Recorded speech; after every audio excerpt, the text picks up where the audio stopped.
નમસ્કાર મિત્રો, નાણાકીય વર્ષ 25-26 હવે પૂરું થઈ ગયું છે. નાણાકીય વર્ષ 26-27 હવે ચાલુ થશે અને હવે ઇન્કમ ટેક્સ એક્ટ પણ નવો આવી ગયો છે. નવા વર્ષથી ડાયરેક્ટ ટેક્સ કોડ 2025-26 2025માં એ બન્યો છે અને 26થી એ અમલમાં આવશે. તો આ કાયદાની અંદર કેશ ટ્રાન્ઝેક્શન લિમિટ એટલે કે રોકડ વ્યવહારની મર્યાદા કેટલી છે એ આપણે સમજવાનો પ્રયત્ન કરશું. કેશ ટ્રાન્ઝેક્શન લિમિટ જો આપણે કોઈ પાસેથી ઉછીના લેવા હોય કે આપવા હોય, બરાબર, એટલે કે લોન અથવા ડિપોઝિટ, એની લિમિટ છે 20,000 રૂપિયા. 20,000 કે તેનાથી ઉપરનો વ્યવહાર ફરજિયાત બેંકથી કરવાનો છે. જો 20,000 કે એનાથી ઉપરની આપણે લોન અથવા ડિપોઝિટ આપીએ અથવા લઈએ તો એમાં 20,000 પેનલ્ટી લાગશે. પછી ખાસ રૂટીન વ્યવહારમાં અસર કરતું એવું ટ્રાન્ઝેક્શન છે કેશ રિસિપ્ટ, વેચાણ. આપણે રોકડમાં વેચાણ કોઈને કરવું છે તો રોકડેથી કેટલું એક વ્યક્તિને એક દિવસમાં કરી શકાય? તો એની લિમિટ છે 2 લાખ. 2 લાખ સુધીનું, 2 લાખ કે એનાથી ઉપરનું જો થતું હોય તો ફરજિયાત ચેકથી અથવા બેન્કિંગ સિસ્ટમથી કરવું પડશે.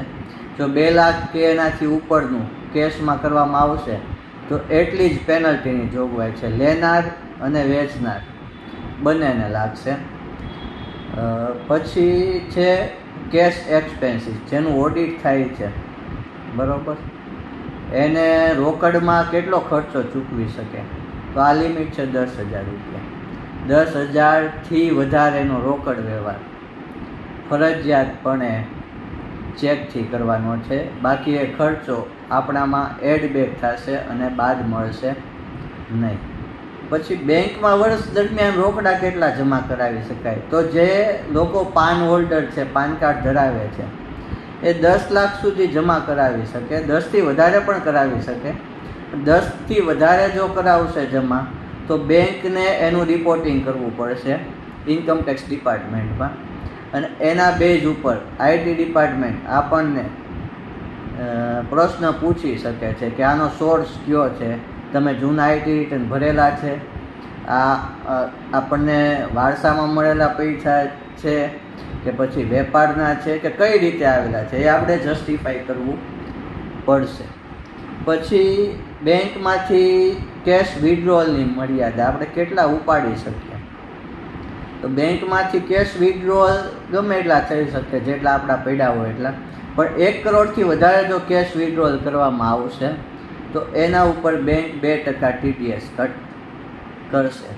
પછી બેંક ડિપોઝિટમાં એક વધારાનો મુદ્દો કીધો કે જેની પાસે પાન કાર્ડ નથી એ વ્યક્તિ બેંકમાં વર્ષ દરમિયાન 5 લાખથી વધારે જો જમા કરાવશે તો એમને ઇન્કમટેક્સ નોટિસનો સામનો કરવો પડશે. પછી જ્યારે આપણે કોઈ પ્રોપર્ટી ખરીદવાની હોય એ પહેલાં આપણે એડવાન્સ આપતા હોઈએ કે જેને આપણે દેશી ભાષામાં બાનું કહીએ છીએ, બરાબર. તો બાનું કેટલું આપી શકાય કેશમાં? તો બાનું આપવાની મર્યાદા 20,000 સુધીની છે. 20,000થી ઉપર જો આપણે આપવાનું થાય તો ફરજિયાત ચેકથી આપવું પડશે. તો મિત્રો, આ રોકડ જે વ્યવહારો છે, કેશ ટ્રાન્ઝેક્શન, એની આ બધી લિમિટ આપણને લાગુ પડશે.